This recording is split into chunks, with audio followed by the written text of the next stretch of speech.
Hey YouTubers, just gonna try to make a real quick video here.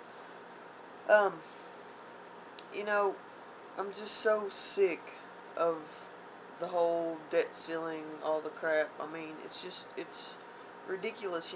It's a reality show. Basically, that's what it's turned into, is a soap opera.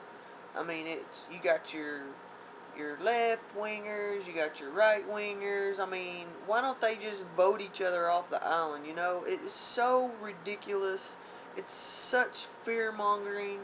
This afternoon, or actually, they started last night calling leaders of the veterans groups to come into the White House for a briefing at 4:30 this afternoon to talk about um, possible effects that it's going to have on them if they don't, you know, make, have get a plan together, come up with some kind of agreement. Basically, I think what they're trying to do is just like his plea last night, wanting the American people to, you know, call or email their congressmen and Senate people, just letting them, saying, please go along with this, raise the debt ceiling. And now they've called the leaders of the veterans groups, I think for the same reason, wanting them to try to make a plan. Sorry, my dog is getting in the way here, but he's wanting some attention. But anyway, it's so ridiculous, and it's so, oh, it kills me. It just kills me. It's such a charade. Meanwhile, the dollar is tanking. Right now, it's up a little bit. It's at 73.532, but it's been down all the way to, I got my chart pulled up here. I've been watching it all the way down to, I don't know, almost 73.4 or something, I guess. So, you know, the fact of the matter is they don't care. I mean, one way or another, they're going to crash our system. Whether they raise the debt ceiling or not, they're going to crash the system, because that's what's planned, and that's the design. And it's just making me sick. I'm just so sick of hearing about it. It's just, I don't know. I mean, it's like I don't want to see any more about it. I don't want to watch any more about it. I don't want to hear any more about it. But then I keep on watching because I want to stay right on top of what's going on, because, you know, I mean, my I have these thoughts that, if for whatever reason they decide that the time is now and they don't put those checks in the mail, which I don't think is going to happen. I really don't think it's going to happen. But if they don't put those checks in the mail, we're not talking about just senior citizens here. We're talking about millions of other people who are, probably more, who will be more persuaded to act out about it, to march on Washington, to whatever. I mean, I know the senior citizens will too. I'm sure the veterans will, but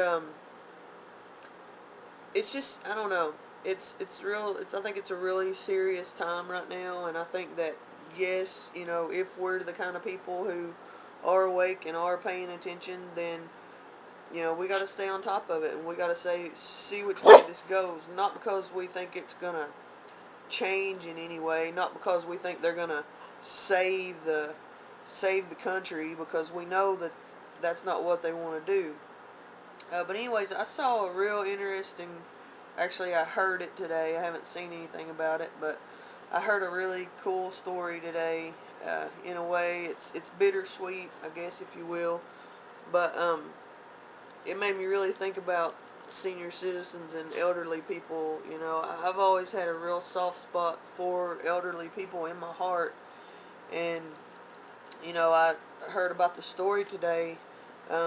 This 86-year-old lady down in another county in Kentucky. I can't remember if it's like Lincoln County or somewhere like that, but 86 years old, and her son's ex-girlfriend broke into her house, I guess with her home, and stole her wallet and started to take off. This 86-year-old woman goes out and tries to fight back. She confronts this girl.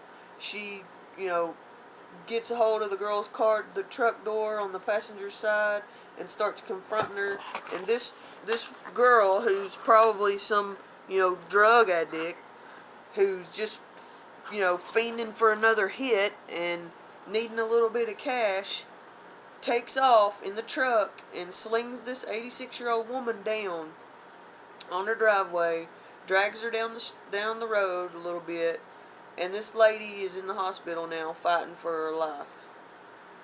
But look at what she was fighting for that led her to that. I mean, God bless her heart. I mean, I hope that everything is okay with her. But think about that, people. Are you going to wuss out, or are you going to be like this woman? If an 86-year-old woman can fight for what's hers, then why can't we,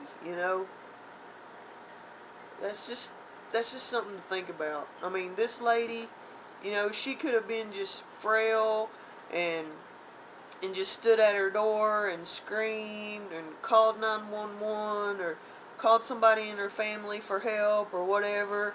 But, she fought back. I mean, she was defending what was hers. And, yeah, she's in very, very serious condition right now. But I'm telling you, she's a brave, brave woman.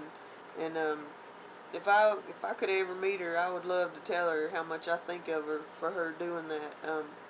So that's something to think about. Are you gonna be willing to fight like a 86-year-old woman to try to protect what is yours, or are you just gonna wuss out like most people nowadays probably will? So anyway, that's just my thoughts for a minute. I'm just so sick of all of it that I just had to come out and say something real quick. Oh, and there's one more thing I did want to say real quick. I don't know if you've seen this yet or not, but you probably have. George Soros, for whatever reason, this man has always creeped me out, as much as any of the rest of them. I mean, he's definitely one of the globalist elites. This man has a huge, long history. He's a Jewish guy, born Jewish, but I guess his family forged some papers or somehow back during the Holocaust, and this guy ended up being basically one of the Hitler Youth, even though he was Jewish. They turned it around to make it look like they weren't, and so he started out a long time ago as a little kid, learning how to be a sick individual, so he's got plenty of practice at it. Well, anyway, he's always been into stocks and everything. I mean, he's claims responsibility for collapsing the pound back in 1992 when all that went on with their Black Wednesday and everything. And he's a huge hedge fund operator. And like I say, I mean, he's just always has creeped me out ever since I've heard anything about him. Well, today, him and his son, or him and his family, came out saying that they are closing their hedge fund company. They're closing up shop, and they're only going to be doing just their own private investing. So to me, that's another sign. It goes right along with what our criminal politicians are doing. I think it's a sign, and I think it's something to keep your eyes on. So just wanted to mention that real quick, and just wanted to say that my thoughts and prayers go out to Miss Albry. She's the lady that tried to fight back. So hope everybody keeps your eyes open and your ears to the ground, because it's getting serious. Alright, later.